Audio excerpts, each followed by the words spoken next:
Good afternoon, everyone. I am Diane Mosier, and I am a rheumatologist at the McCaig Institute for Bone and Joint Health. And I'm also the chair of the Cy Frank Legacy Lectureship Committee and your host today. I would like to take this opportunity to acknowledge the traditional territories of the people of Treaty 7 region in southern Alberta, which includes the Blackfoot Confederacy comprising of Siksika, Tsuut'ina, Siksika, Piikani, and Kainai First Nations, as well as the Tsuut'ina First Nation and the Stoney Nakoda Nation, including Chiniki, Bearspaw, and Wellesley First Nations. The city of Calgary is also home to the Métis Nation of Alberta, Region 3. Although the lectureship looks a lot different this year with us gathering together online, I'm excited to let you know that we have over 500 people joining us today from across Canada and around the world. So on behalf of the Cy Frank Legacy Lectureship Advisory Committee, the McCaig Institute, Alberta Innovates, and the University of Calgary, I would like to welcome you to the 5th annual Cy Frank Legacy Lectureship and thank you for joining us. Next. Today I'm coming to you from the McCaig Institute for Bone and Joint Health in the Cummings School of Medicine at the University of Calgary.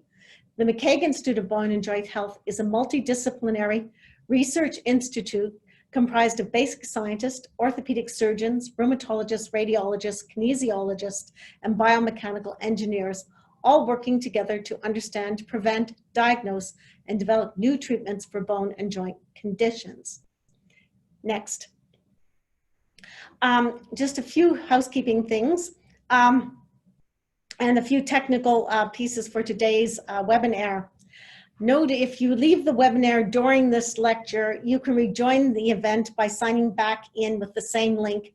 However, note that the chat and Q&A might not refresh to show exactly the same information.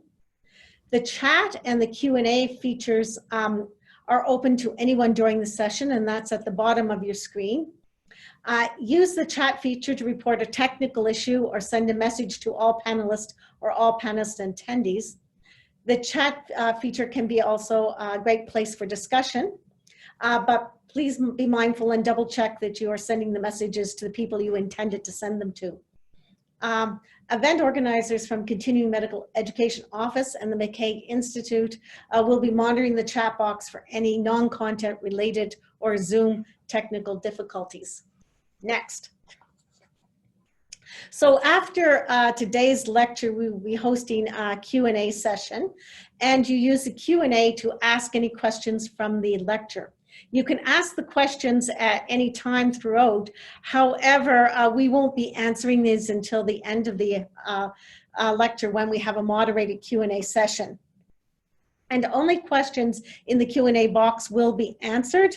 And we are pleased that Dr. Jason Worley, who's the Clinical Section Chief of Orthopedic Surgeon and the Senior Medical Director of the Bone and Joint Health Strategic Clinical Network, Alberta Health Services, is here today helping me to moderate the Q&A. To ask a question, you simply click on the Q&A icon at the bottom of the screen and type in your question and hit send. If you want to remain anonymous, then be sure to select that button. Before asking a question, you may want to see if anyone else is asking the same questions. And if so, then you can check the thumbs up icon, and those with the most thumbs up will probably be the questions that we will ask. Please note that this lecture is being recorded and it will be shared via email to all the registered attendees today. And lastly, thank you to the Office of Continuing Medical Education and Professional Development for helping us host this lectureship today. So just a few words about Cy and Frank and the lectureship. As many of us know, Dr. Cy Frank was an orthopedic surgeon, scientist, longtime faculty member at the Cummings School of Medicine, and one of the founders of the McCaig Institute for Bone and Joint Health. Dr. Frank was internationally known and acclaimed for his visionary efforts to lead and champion the value of multidisciplinary clinical research and the application of research for innovative solutions for clinical care. At the time of his death in 2015, he was the director and CEO of Alberta Innovates Health Solutions, and he was known to be an inspiring, empathetic, and wise leader dedicated to improving the health and well-being of all Albertans and Canadians. Next. Now I'd like to share a video that was created a few years ago to honor his generosity and showcase the impact he had on community.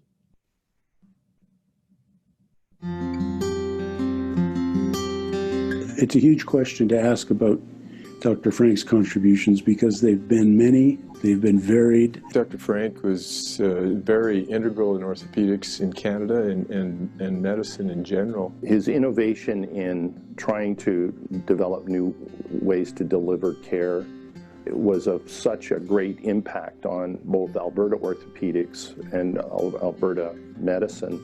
Well, I first met Cy in an interview process for the 13 inaugural scientific directors of the Canadian Institutes of Health Research. Everyone assured me that he was a great leader, a great individual, and a great scientist. Cy and I worked closely together for the next 7 years, me as president of CIHR and him as one of the 13 scientific directors.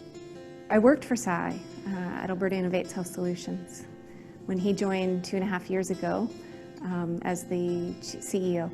One of the lasting legacies for Cy, I think, has been the establishment of this Center for Mobility and Joint Health. The McCaig Institute is a big part of that.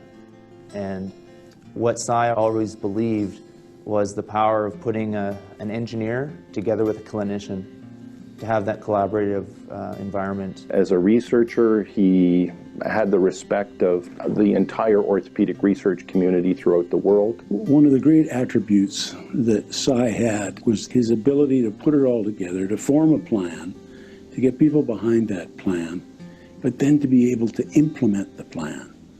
And that is very, very hard. Engineering, kinesiology, nursing, rehab medicine, the hard sciences, rheumatology, orthopedic surgery.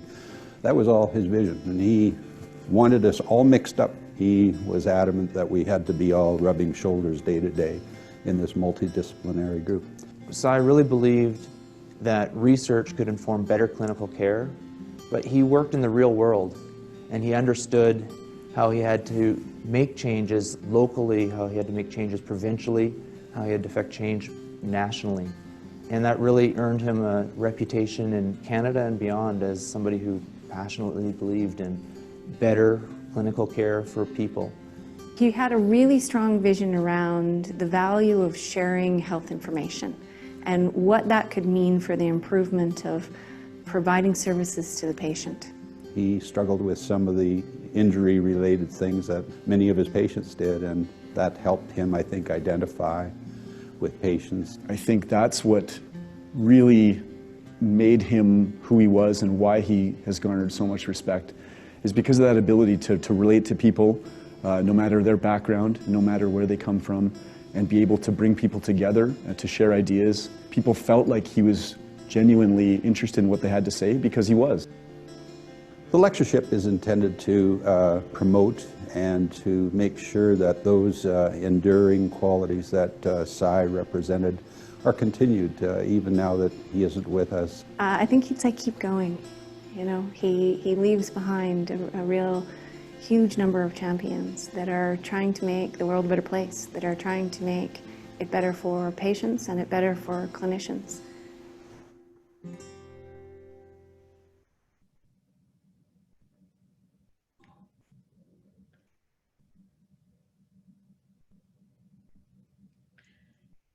Next. So upon the passing of Dr. Frank in 2015, the University of Calgary and the Cummings School of Medicine established an endowment to create an annual traveling lectureship to honor his legacy. The Cy Frank Lectureship was created to showcase the work of individuals who reflect his passion and commitment to health innovation. The lectureship takes place annually in multiple locations. However, this year it is only being offered online. I'd like to thank the friends, family, and colleagues of Dr. Cy Frank who have contributed to the Cy Frank Legacy Lectureship Endowment. We continue to welcome donations to ensure this lectureship can be sustainable and have national impact for years to come. If you were touched by Dr. Frank's vision and generosity, we have included a link to our donation page through the chat function, and we greatly appreciate contributions to the lectureship. Next, please. It is a great pleasure to introduce this year's Dr. Cy Frank lecturer, Dr. Gillian Hawker.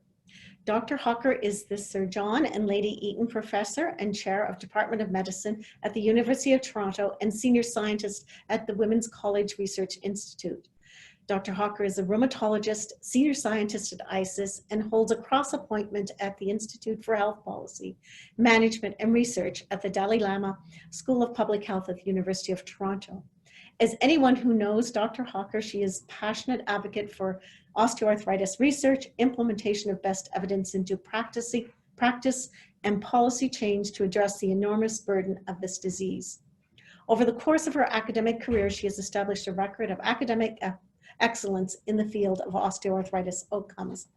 Her research and advocacy have focused on advancing care for people with osteoarthritis in three broad themes. Number one, elucidating the determinants and consequences of care for people with painful hip and knee OA, with a particular interest in appropriateness of the use of total joint arthroplasty, the roles of clinical need, patient preferences, gender, and physician bias in determining joint replacements. Two, understanding and improving the measurement of the OA patient experience, including downstream effect of OA pain on sleep, mood, fatigue, activity limitations, quality of care, and more recently, number three, the interrelationship of OA with other chronic conditions which occur in people with OA, such as diabetes, cardiovascular disease. Gillian has published more than 300 peer-reviewed articles and has been recognized internationally for her research and recently named the 2020 recipient of the Orsi Award in Clinical Research. She has also been awarded the Queen's Diamond Jubilee Medal for her work in arthritis. She leads by example, promoting the role of women in academic medicine and leadership. So without further ado, I'd like to welcome my friend and long-term colleague, Dr. Gillian Hawker. Thank you, Diane. I'm just going to share my screen.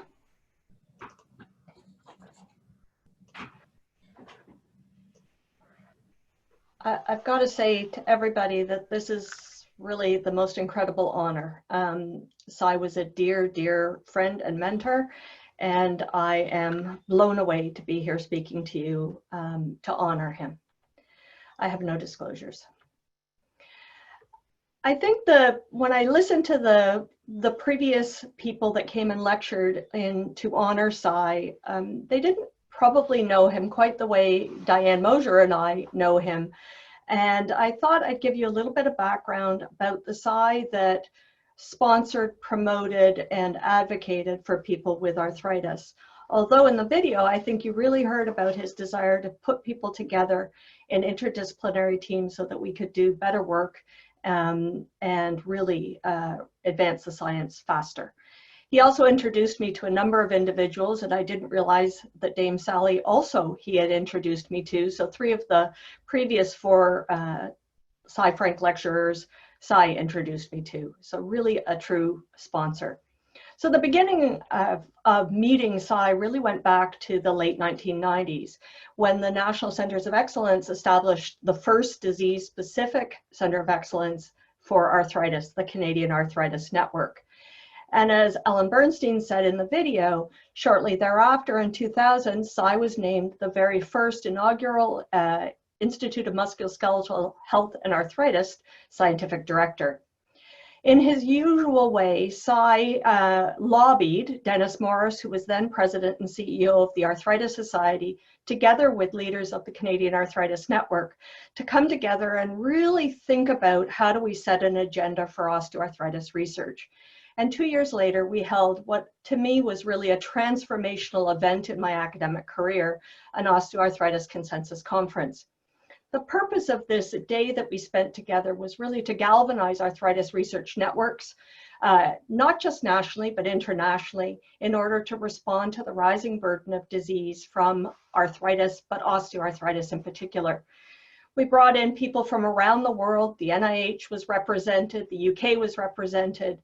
But what was probably most spectacular and important about this event is that people with osteoarthritis were strongly represented. It was the first time in my life that I had actually spent time with people living with the condition, helping to help us make decisions about the future research that we were going to do. It was really out of this world. And in fact, we did set future direction. We heard loudly and clearly from people that joined us for this meeting that pain and fatigue were really what was bothering them the most. And when we looked across Canada, we weren't doing very much in terms of research to advance our understanding of pain and fatigue or our treatment for these symptoms of OA. And a team grant challenge was launched as a result. Gillian, the slides aren't advancing. They're not? No. Oh, I'm so sorry. So where are you? We are in the first slide.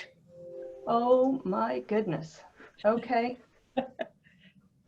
Okay. We will get you. It hasn't gone to the... Can you see this? So Gillian, if you just changed on the black screen display setting, just swap your display. I'm so sorry, everybody. Perfect. I'm talking away. All right. So I mentioned, you heard me say this, you heard me say this. What happened as a result of the 2002 OA Consensus Conference was, I think everybody realized that we could be better together, a theme that I have continued to value through my whole career. And this was the birth in that same year of the Alliance for the Canadian Arthritis Program, which brought together over 35 arthritis stakeholders, researchers, patient groups, clinicians, etc., who really worked together over a 17-year period towards a national strategy for arthritis. The work we carried out was to enhance awareness and education, identify research gaps, promote best practices, and tackle human resource challenges. And I'd say that this was an incredible success. This is a very busy slide, and I'm not going to go through all the work that the Arthritis Alliance of Canada, which it subsequently was named, did. But suffice it to say that it was a lot of work, and I think we're all better off as a result. And it was important to some of the work that I'm going to show you as follows. So we had a goal. We had a lot of goals. We had a goal to create an arthritis network, a framework for prevention and care of arthritis. We set treatment guidelines. We established benchmarks for quality of care.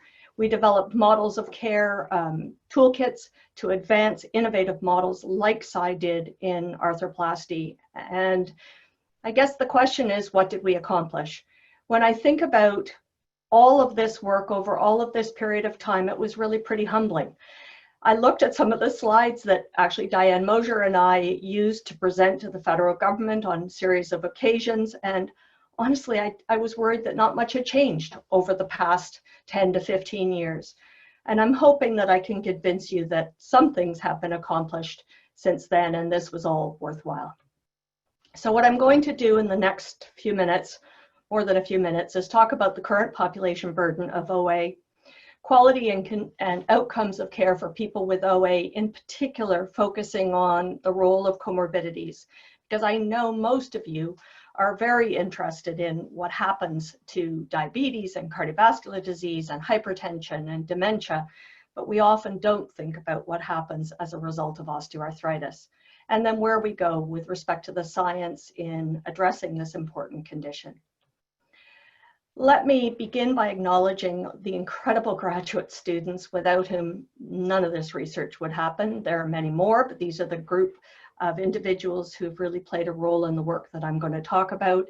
And in the upper right-hand corner is a picture of Ruth Croxford, who's an analyst at ICES, who's been with me since the very beginning. And without her, none of these graduate students could complete their work. So thank you to all of them. OA is highly prevalent. This is data from the 2013 Lancet Global Burden of Disease, but it's really the same now. It is by far the most common arthritis. It affects 1 in 3 people 65 and over. And when it affects the knee, it tends to result in the greatest likelihood of disability. Currently, close to 4 million people worldwide are affected by symptomatic hip or knee osteoarthritis, and roughly twice as many women as men. We've learned an awful lot about the pathogenesis of osteoarthritis in the past decade. And we've moved from an understanding that was pretty simple, that this was a cartilage wear and tear disease, to really the understanding that there are 2 major pathways that result in destruction of all joint tissues. Simply put, the 2 pathways are changes in the biomechanical factors at the level of the joint.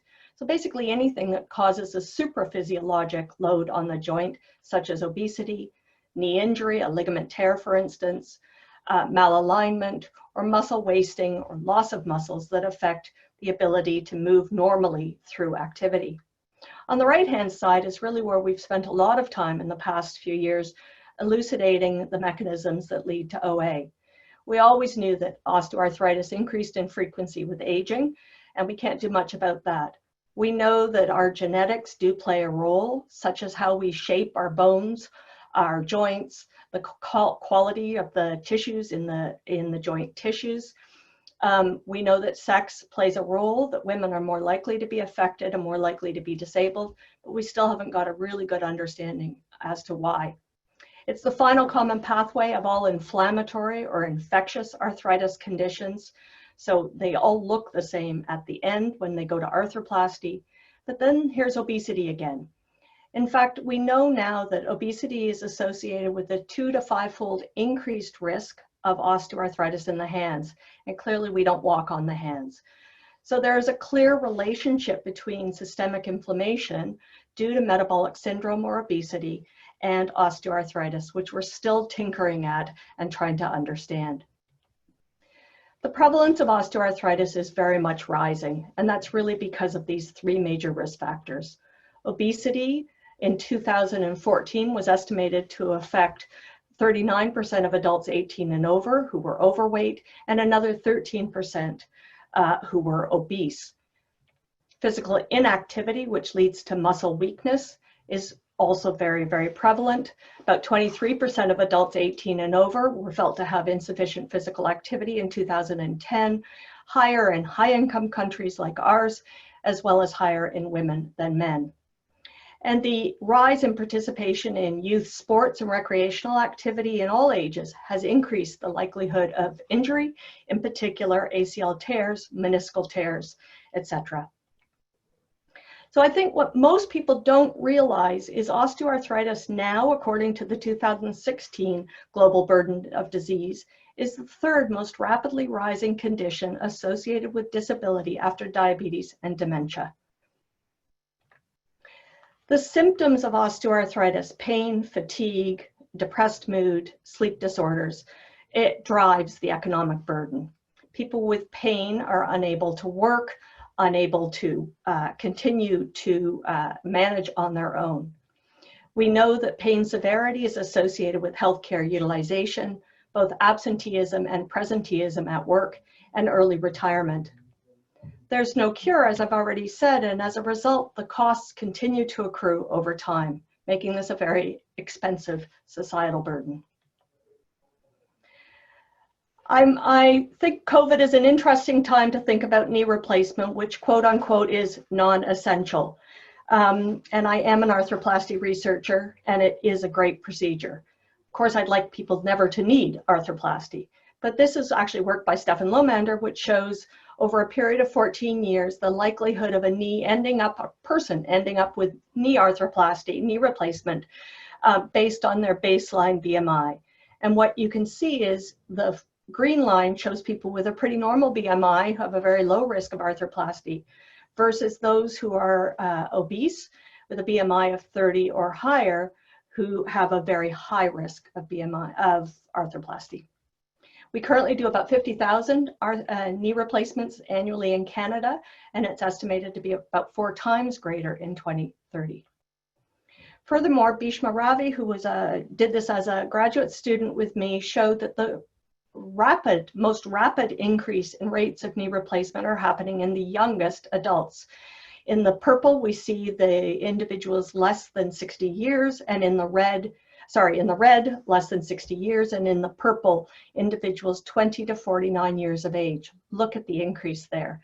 And that appears to be due not because people are not as able to tolerate the pain from their arthritis, or because they're demanding a procedure before they need it. It seems to be very much linked to finding of advanced osteoarthritis at much younger ages. What makes osteoarthritis further difficult as a clinician is that, unlike inflammatory arthritis, there's imperfect concordance of symptoms with plain X-ray. X-ray is basically insensitive, MRI is costly and not necessary. So the world has been struggling with how do you define osteoarthritis, particularly in its early stages when the X-ray looks perfectly normal. The UK NICE criteria that have been evolved and are starting to be adopted around the world suggest that you don't need any radiographs, that you can make a diagnosis of knee osteoarthritis based on age 45 or over, activity-related joint pain, and joint-related morning stiffness less than or equal to 30 minutes. Diane mentioned the work that we've done looking at the downstream effects of OA pain, and this is actually one of the team grants that we were fortunate to get from that 2002 consensus conference. We've shown that pain is causally related to disability and fatigue. In part, the relationship between fatigue and pain is due to sleep. That disability and fatigue from OA pain causes depressed mood, and ultimately the combination of disability, depressed mood, and fatigue augments pain and can lead to changes in the pain pathways. People who are depressed and disabled reduce their ability to participate in valued activities. And in particular, we've been focusing on walking because walking is such an essential activity in people's lives. From work that we've done, and I'm going to tell you a little bit more about our cohort, we've shown that, and everybody else has shown, that roughly 20 to 25% of people living with chronic OA pain are suffering from depressed mood. And depressed mood is more likely to occur in women with worse pain and disability, more fatigue, and a lower ability to cope. Now, we could say that for most chronic conditions, but what's really important to remember is that when you're living with osteoarthritis on top of diabetes or heart disease or any other common condition, in fact, there's good evidence in multiple conditions that if you're depressed, you have reduced adherence to recommendations for treatment and reduced effectiveness of all treatments. So it's important, just as I'm going to explain to you the value of treating comorbid OA, it's critically important that we all also treat comorbid depression. So there are many, many, many challenges to adequate diagnosis and treatment of osteoarthritis. Probably the first and foremost, which of course most of us on the phone hopefully don't have, or on Zoom, are the societal attitudes and belief that OA is just a normal part of aging for which nothing can be done. My favorite patient story was a 70-year-old woman who was told that effectively by her family doc, and her response to the family doc was, well, excuse me, doc, my left knee is exactly the same age as my right knee, and it's not bothering me at all. So we really have to blow those myths and get clear about the facts. There's tremendous lack of confidence among primary care physicians about performing a joint exam. It's kind of like the neurologic exam, pretty low. And of course, if you ask about joint pain, you're somewhat required to also put your hands on. So lack of knowledge, awareness, and confidence is an issue. We've had a huge opioid crisis that everybody is dealing with, and understandably, people are afraid of quote unquote painkillers. We don't call diabetes medications, anything other than diabetes medications, but for some reason we don't call these medications arthritis medications. And I think to some extent, we've got to explain to people the difference between an opioid and other safe analgesics. We don't have access to, in particular, physical therapy due to cost, and I would argue that that's been a big mistake by our provincial governments. But what we're going to talk about for the rest of this presentation is the role of coexistent medical problems and their role in OA diagnosis and treatment. So as I've already said, osteoarthritis is related to, or risk factors for osteoarthritis include older age, obesity, and physical inactivity. But these are risk factors for many chronic conditions. And as a result, these conditions that have these similar risk factors commonly co-occur. And in fact, vast majority of people living with osteoarthritis have at least one other chronic condition, and almost a third are living with 5 or more of those other conditions. And just on the basis of these common risk factors, the conditions that frequently co-occur in people with OA are obesity, diabetes, hypertension, dyslipidemia, and heart disease. And there is quite a bit of work out there which clearly shows that comorbidity in the setting of a symptomatic person with symptomatic OA is associated with underuse of effective therapies, greater pain and disability, increased risk for depression, and greater healthcare utilization. We expect that one of the reasons is that both at the patient and the provider level, there are competing demands and priorities. We know that OA is not prioritized over something that might kill you or maim you. We know that many of those conditions are contraindications to OA therapies, borderline renal dysfunction, history of heart disease, hypertension. But there's lots of other things that we can use to manage osteoarthritis symptoms, and there's a lack of awareness of which of those are safe. In fact, the most safe and effective treatment for hip and knee osteoarthritis is in fact physical activity together with self-management. And I don't want to give you a whole lecture on treatment of OA, but suffice it to say, if you look in the middle at exercise, the effect size for symptomatic improvement of pain or function is better than for anti-inflammatory drugs. So really, the best treatment, and it's perfectly safe in people with these comorbid conditions, is physical activity. However, Esther Waugh, another graduate student previously of mine, has shown in a systematic review that family physicians don't often recommend exercise to their symptomatic knee OA patients. The patients tell us that they are not motivated to exercise. They don't know what to do in particular. There's obviously environmental barriers. They believe physical activity is ineffective and unpleasant, and maybe it is in some. But probably more importantly, a lot of people believe that if they exercise on a painful joint, they'll actually hurt it, which is actually not true.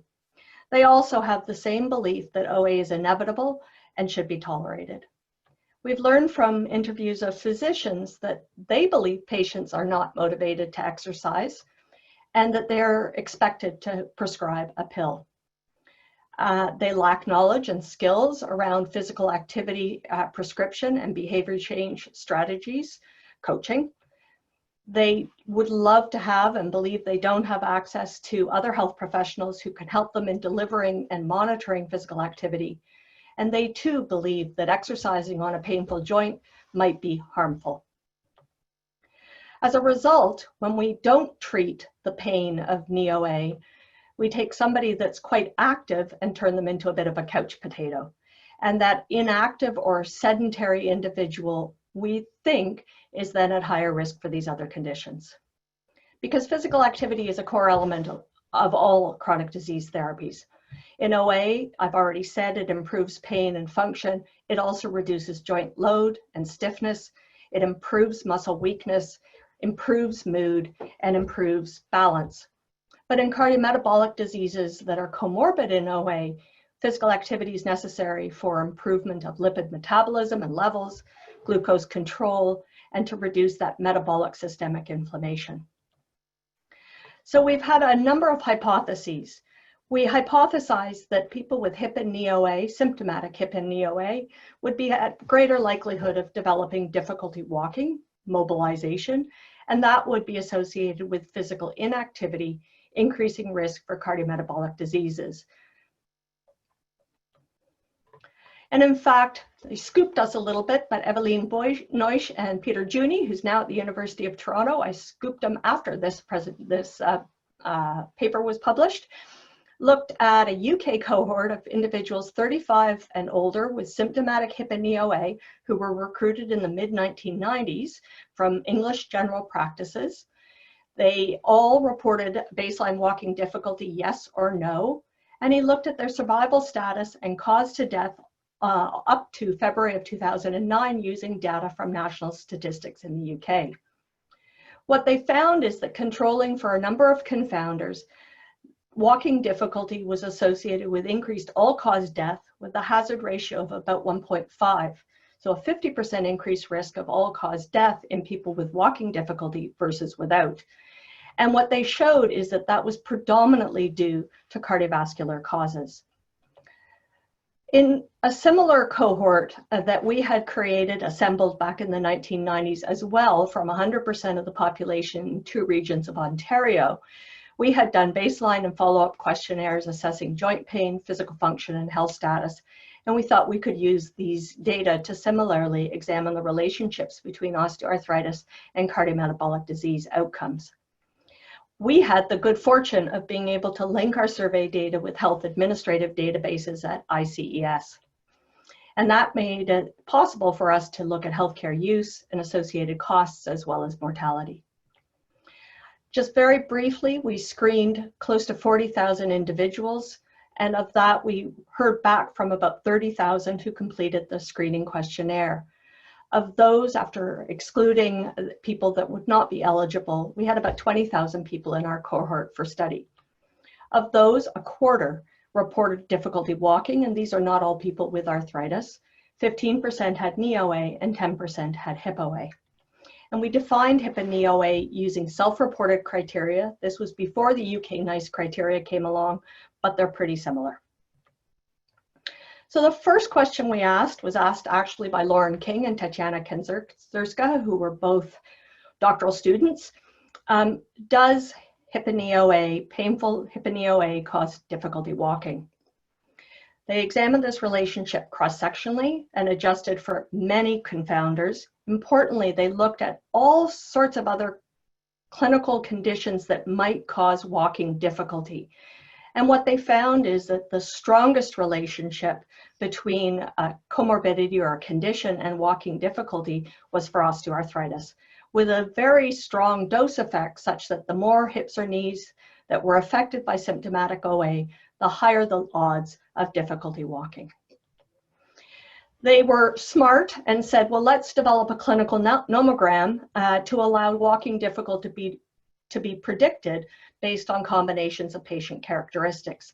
And what they showed is if you were a 60-year-old middle-income, normal weight woman who had diabetes and heart disease, your likelihood of walking difficulty on the left was 20%. If you added to the diabetes and heart disease 2 hips or knees with symptomatic OA, the proportion or probability rose to 70%, which is pretty enormous. So we started to look at other relationships. In particular, we looked at individuals who had symptomatic hip and knee OA as we defined it at the baseline screening survey. We measured difficulty walking using the health assessment questionnaire walking score, which is a 4-point score with higher scores worse, and time to cardiovascular events and all-cause death using ICES linked data. The risk of death was high in this population at close to 60%, and almost 40% experienced a cardiovascular event that required hospitalization over a period of 9 years. Very similar to the NOISH study in the UK, we also found that baseline walking difficulty was associated with both increased all-cause death as well as cardiovascular events. Now remember, they were just using a dichotomous walking difficulty, yes, no. We were using 4 points, 0, 1, 2, 3. And so what we're seeing is every unit increase in the HAQ walking scale was associated with a 30% increased risk for all-cause death. And just to show you that visibly or visually here, what you can see is a dose effect with the HAQ score 1 versus 0, 2 versus 0, and 3 versus 0 with a clearly significant relationship. We also looked at diabetes. In the individuals in our cohort who did not have diabetes at the baseline assessment, We looked at the number of hips and knees with OA, again used the HAC walking score, and this time looked at time to incident diabetes diagnosis. This was work done by Tatiana. The median age of the group was 68 years, and 61% were female. Again, 10% had hip OA and 15% knee OA, with 24% reporting difficulty walking. Over a median follow-up of 13.5 years, 22% of the cohort developed diabetes. And here's what she found with respect to the relationship between hip and knee OA and incident diabetes. So what you see is as the number of knees, and we did this for hips, knees, and together, but I'm just showing you knees, as the number of knees affected by OA, symptomatic OA, increased, so too did the risk of developing diabetes. So that if you had 2 versus 0 hips, for instance, your risk was 1.25 or 25% higher. And for knees, 2 versus none, 16% higher. We then adjusted for, or put difficulty walking into the algorithm, into the equation, to look at whether it explained the relationship between numbers of hips and knees and diabetes incidence. And in fact, it didn't fully, which again suggests that there's probably some additional relationship with either metabolic factors, adipokines, or other factors, and I'll come back to that. Finally, we looked at the relationship between symptomatic hip and knee OA and the development of diabetes complications in a composite outcome in the 357 individuals who had both OA and diabetes at baseline. This time, for simplicity, we dichotomized walking difficulty at baseline. No, we didn't. We used the HAC score again and examined time to hospitalization or risk of hospitalization for diabetes complications, again, controlling for confounders. And what we found here, very similar to the other results, is that over a median 6.5 years, 37% experienced 1 or more diabetes complications. And yet again, there was a very clear dose-related response or relationship between baseline walking difficulty and time to a diabetes event. Bhishma then sort of quizzically asked, might joint replacement reduce this risk, whether it's cardiovascular, diabetes, or all-cause death? And I'm just going to show you a small example of how potentially important arthroplasty may be. So what he did is a propensity score matched landmark analysis, which was kind of complicated, but he examined the risk for a cardiovascular event in those who did and did not receive joint replacement within the first 3 years of their baseline screening assessment.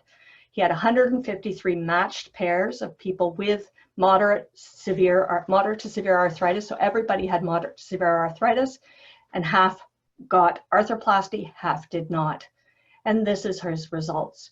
What you can see in red are the people that got a joint replacement, in blue the people that didn't, with a very clear reduction in the risk of all-cause death, hazard ratio of 0.56, meaning a 40% reduction in their risk.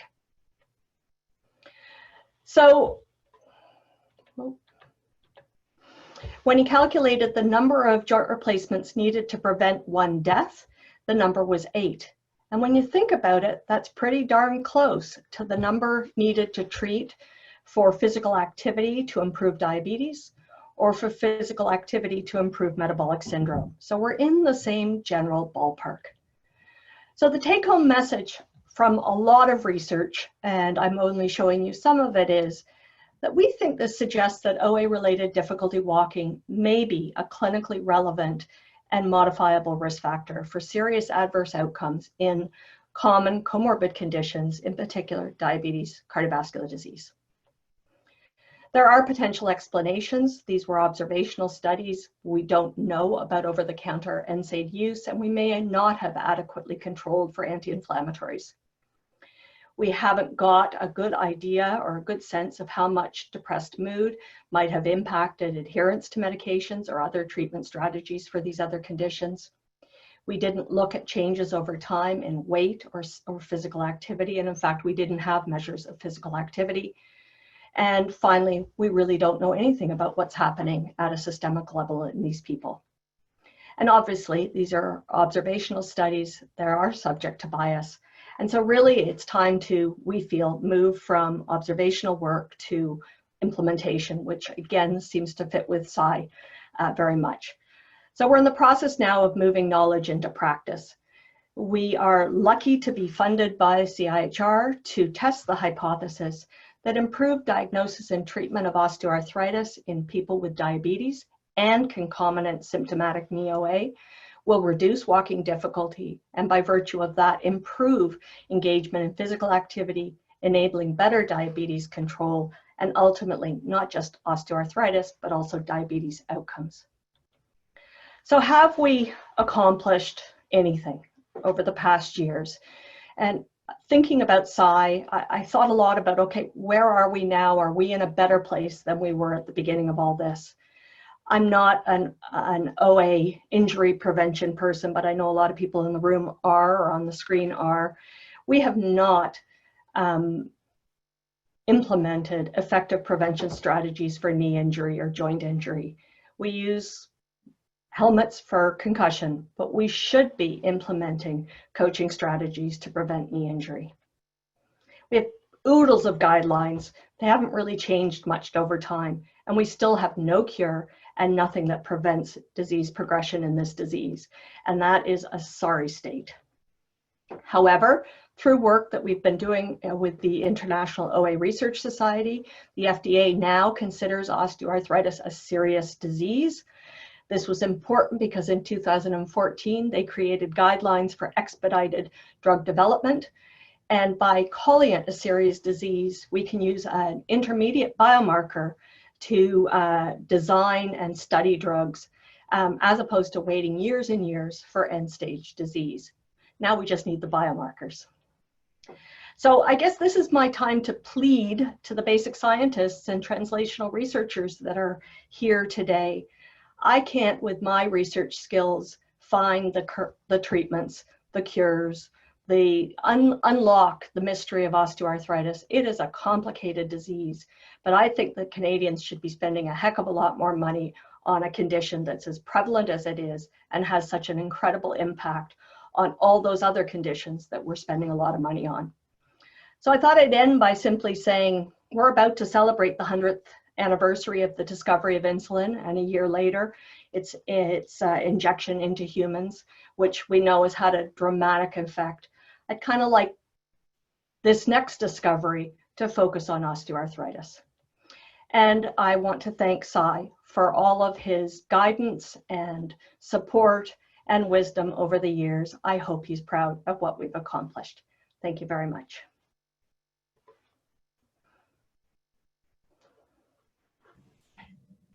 Thank you, Gillian, for such a wonderful talk. And I know this is, as I said, this is your passion. You're passionate about osteoarthritis and the huge amount of work that you've put into this and study. And the amount of work and study and the large cohort that you've followed over time.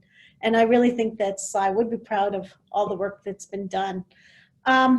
We now have about 20 minutes to answer some of your questions.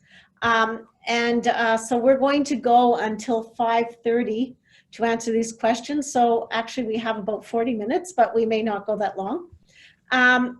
If you'd like to ask Dr. Hawker a question, go under the Q&A part. I noticed some people were putting their questions under the chat, but if you can put it under Q&A. What you do is type in your question, then hit send.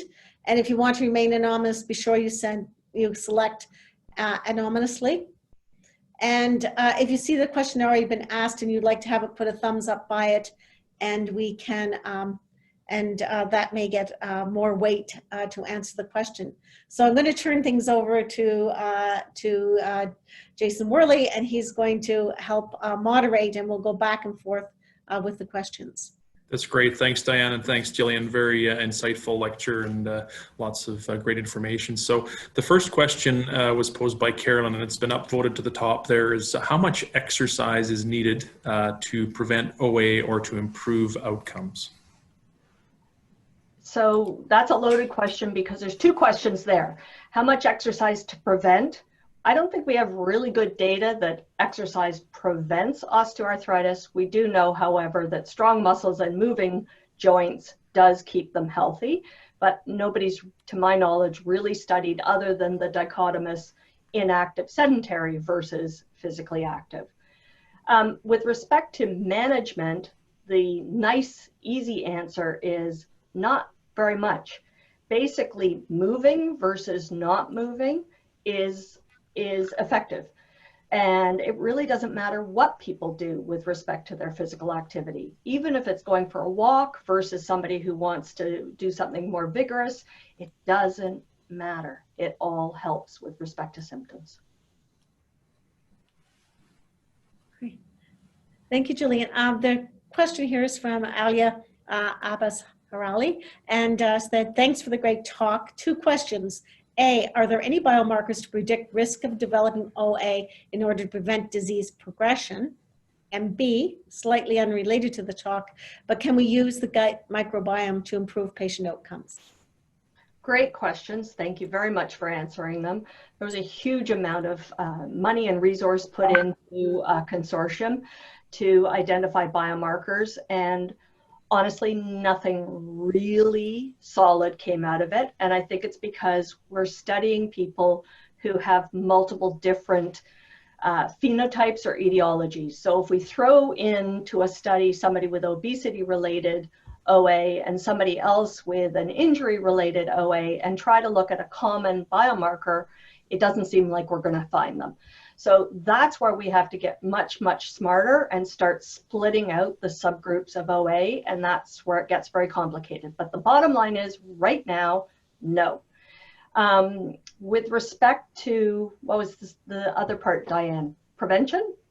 The gut microbiome. Oh, the microbiome. A great question too. I know there's ongoing work. Nothing that I could speak of right now that's really definitive. So frustrating.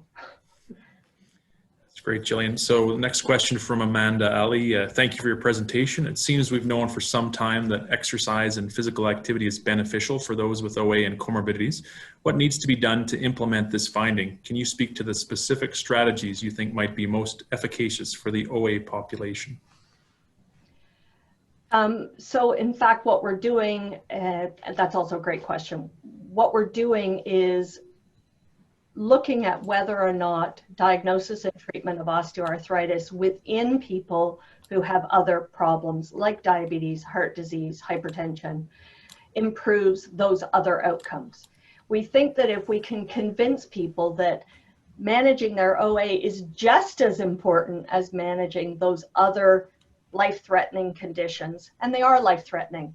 But in fact, I think I've shown you that if we don't adequately manage the OA, so we have to address the myths. We've got to make sure that people don't just dismiss their osteoarthritis, pay attention to it, understand that that physical activity is safe on a hurting joint, painful joint, and that it doesn't matter what they do. They don't have to put on Lycra and go to a gym, which you can't do anymore anyhow, thanks to COVID. Just get out and move, just walk. Gillian, this is a question from an anonymous. There are risk factors that younger women athletes face in terms of increased risk of knee injuries, including biomechanics, wider hips and angle of knees, and hormonal cycles, laxity of tendons. Might these also offer hints about women's increased risk for OA? Also, if one has a knee injury surgically repaired, are they at increased risk for OA? Also great questions. I am definitely not the expert on young women and athletic injury or risk of athletic injury. Calgary probably has the expert, and UBC, the experts in the world. But absolutely, those are all important factors. Menopause goes the other way. We see a lot of hand OA in the first 5-10 years of postmenopause. So clearly hormonal factors are playing a role. But again, we haven't really figured that out. With obesity, why do women have much higher risk of knee OA when they're obese than men? Maybe that's because we carry our weight differently. Maybe it's the way it splays our thighs. Maybe it's, we just don't know, but those are all the questions that we're trying to understand. With respect to knee injury, increased risk of OA, the answer is yes. There is an increased risk, but there would have been an answer that you're at increased risk with that injury, even if it wasn't surgically repaired. There's still an ongoing debate about whether or not we need to surgically repair a joint that's stable. And I would say the jury is out. Thanks, Gillian. Next question from one of the attendees. Has any research been done on CBD oil and OA, either taking it topically or ingested? Also a great question. Everybody's thinking about this now. The studies, as far as I know, the trials have just started, and I haven't seen anything definitive.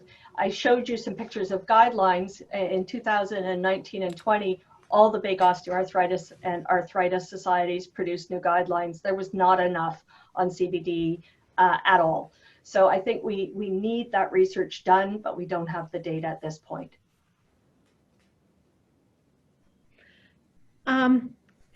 Gillian, this is another question. What is the role of diet in reducing inflammation? Dieting? The role of diet in reducing inflammation. So again, not my expertise, but we know that diet does change the inflammatory mediators that passing through our body, and a reduction of weight, so obesity to non-obesity or normal weight, does have a positive influence. There's been excellent trials showing that weight loss reduces, again, inflammatory mediators. How much and by what diet, I don't think we've got that much information. So I don't think it's about the, I don't know if it's about the diet or whether it's about the overall BMI or weight.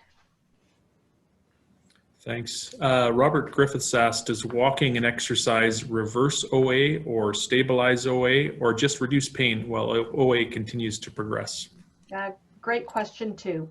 As I said, we have nothing that slows the progression. It's symptomatically beneficial. It probably slows a little bit only because you get stronger, and a lot of people will become asymptomatic when they're physically active. So you may be less aware and able to do a lot more if you're physically active.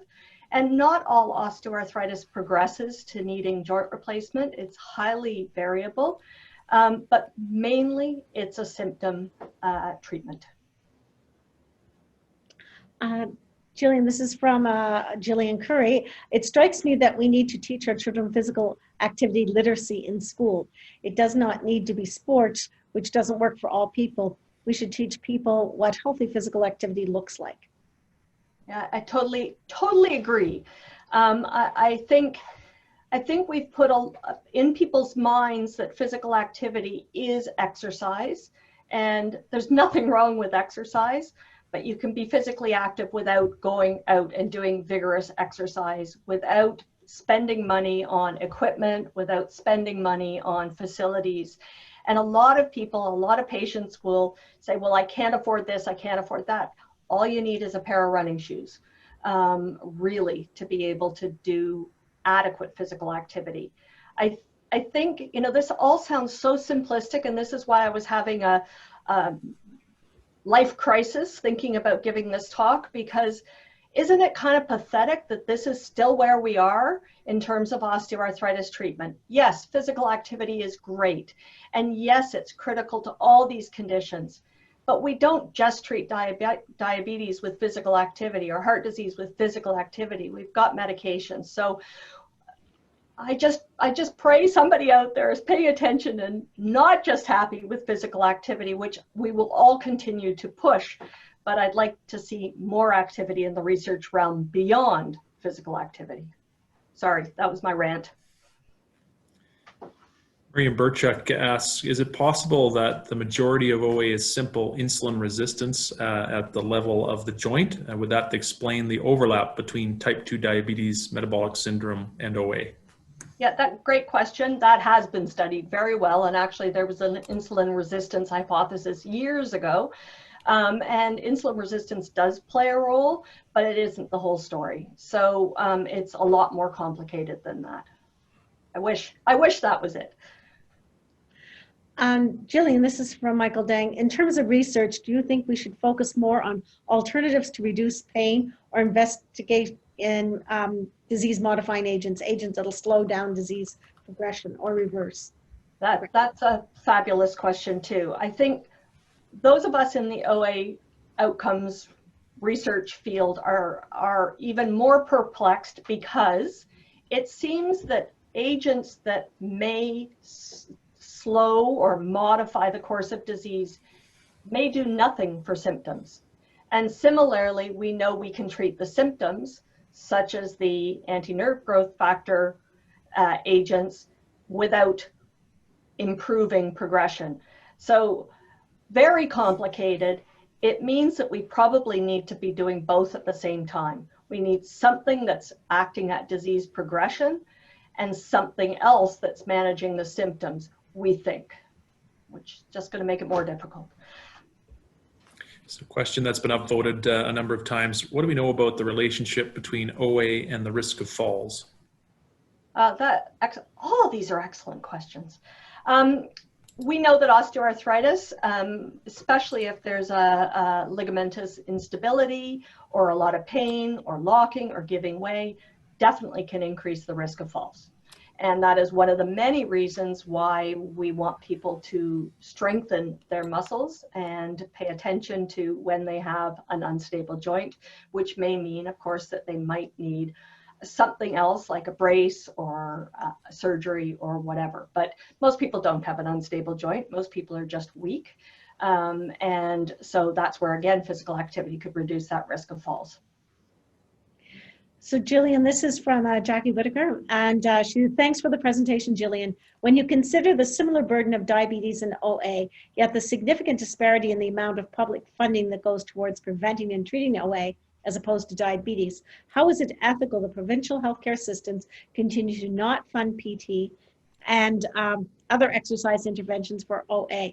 The public would be up in arms if insulin and other meds for diabetes were not covered by provincial healthcare systems, yet evidence-based first-line treatments for OA are only available to those with the ability to access. Totally agree with Jackie. We actually, in Ontario, got pretty close, I thought. We were, together with Health Quality Ontario, which has now been rolled into Ontario Health, able to really, I think, convince at least our provincial funders that physical therapy was critically important. But then, of course, fiscal restraint and COVID happened. That's why in the grant that we've just been funded, in fact, the management approach to getting physical activity and coaching is going to be via a physical therapist.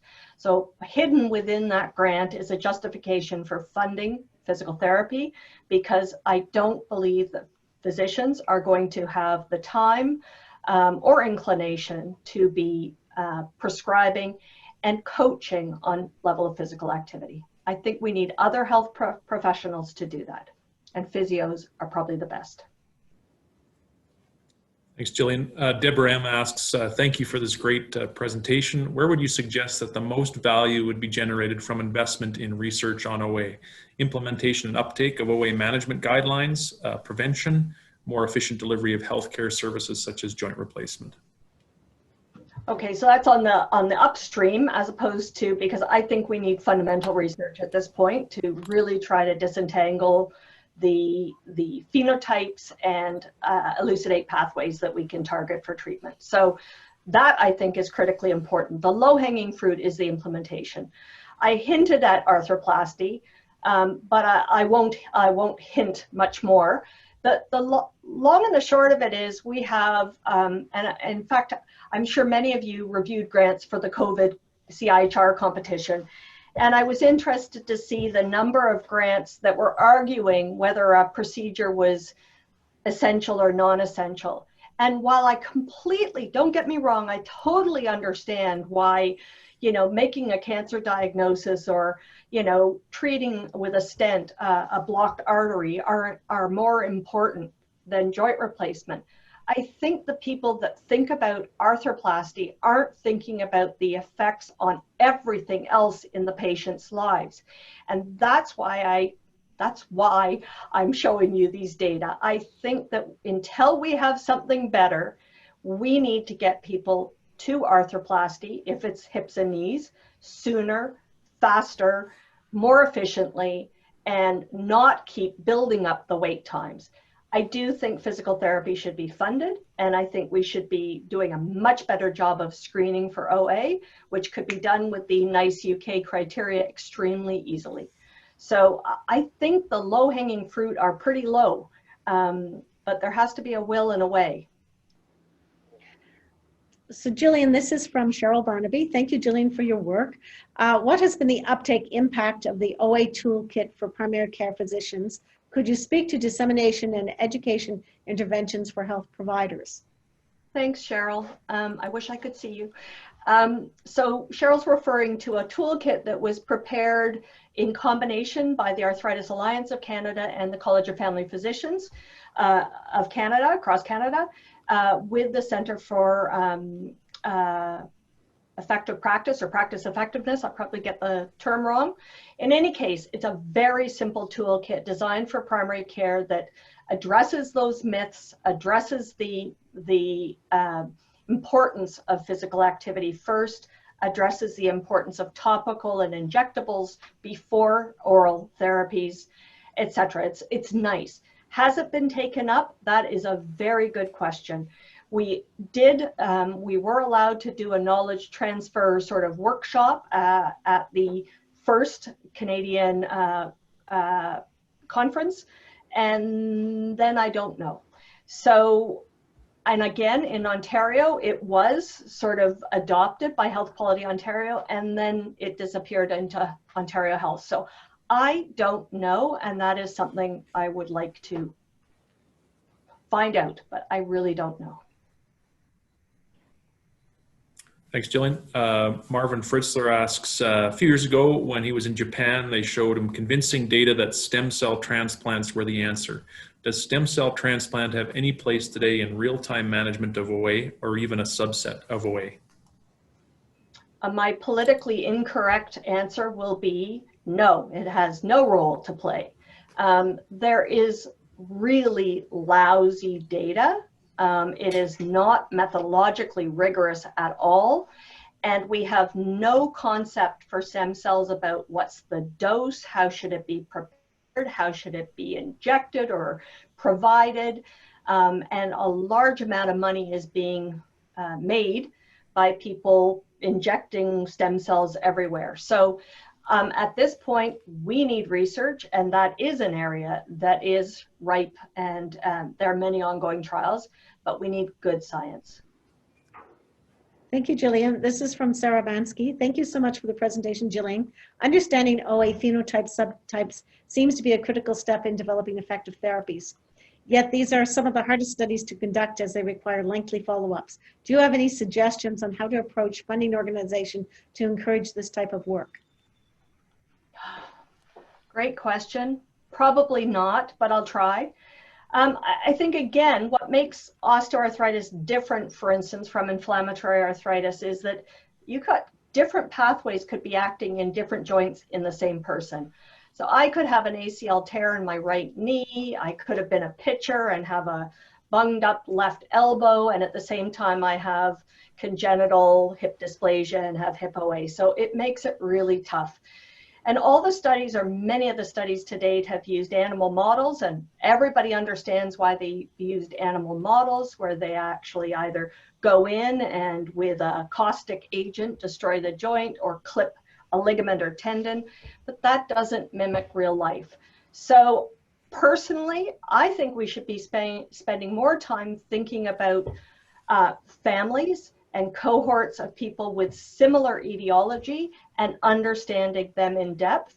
I was talking to a colleague, Jeff Katz at Brigham, a couple of weeks ago about, hips. I now have bilateral hip OA. My mother has had 7 hip replacements.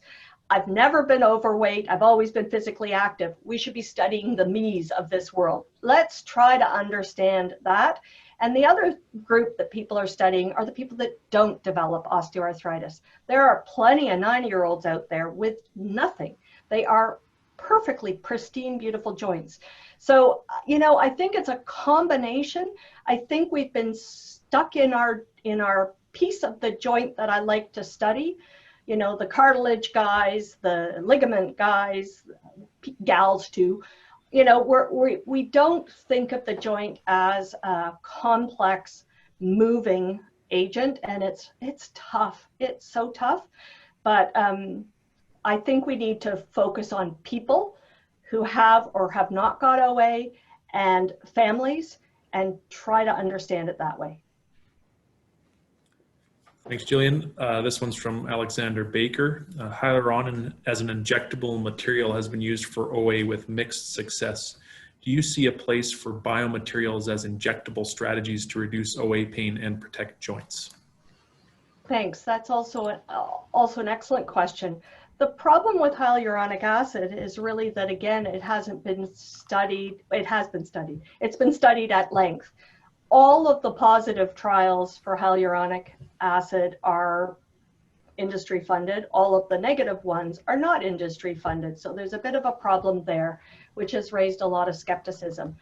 But whether there are other agents that might similarly or not similarly may work in people with OA, I'm totally optimistic about.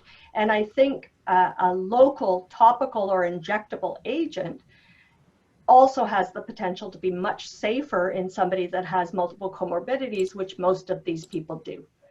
So I think, yes, we just have to be thinking smart. And I think we're often trying to lubricate a pretty end-stage joint, which may be fine for symptoms, but it's not going to do anything to prevent the progression. We have to get in there early, and it's hard to even diagnose people early. So I'm depressing everybody, I think. I'm depressed. So Gillian, this is from Jennifer Simon. Is movement or muscle strengthening more important in managing symptoms and improving outcomes? Say that again, Diane? Movement or muscle strengthening more important in the management of symptoms and in improving outcomes? Not my area of expertise, but I don't know of a study that's pitted one against the other. Most PT or other formal exercise interventions have included both movement and strengthening. And you can't really be physically active without also strengthening. So my guess is really you need both. And I guess what we're seeing now is using your joints through motion. So dynamic exercise, neuromuscular training has really taken off with great benefits as well. So rather than just passively working on strengthening, for instance, your quadriceps, rather improving your core muscle strength, your balance, your proprioception, so knowledge of where your body is in motion seems to be really important. But again, I'll emphasize there isn't yet any evidence that one kind of exercise does better than any other kind of exercise.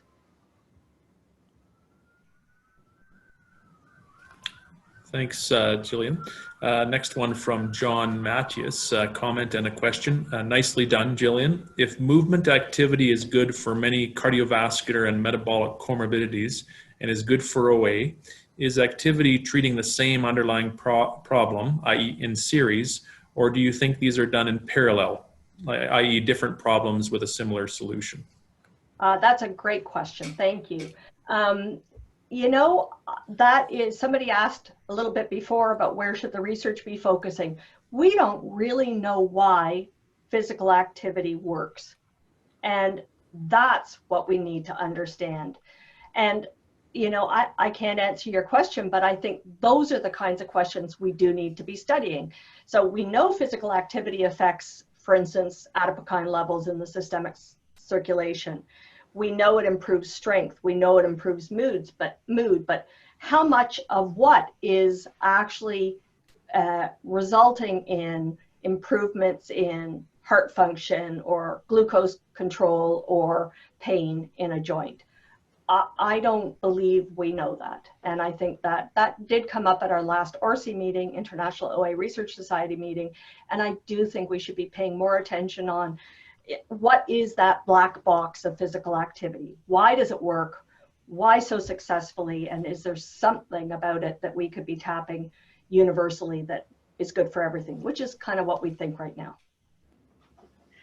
So Gillian, this is a simple question, but I don't think a simple answer. What about, and it's from Valerie Oliver, what about spinal OA? Well, if you're a lumper or splitter, so I'm a lumper. I put spinal OA in with all the rest of OA, hands, feet, knees, hips, neck, but a lot of people would not. So there's a synovial joint at the back, as I think probably most of you know, the facet joints, and you can get osteoarthritis in the facet joints. But disc disease, for many people, is not osteoarthritis. Looks the same, but whether it is osteoarthritis or should be considered is debated. Again, lumpers and splitters. Spinal stenosis can result from overgrowth or osteophytes in the spine from either one of those, and is that osteoarthritis? So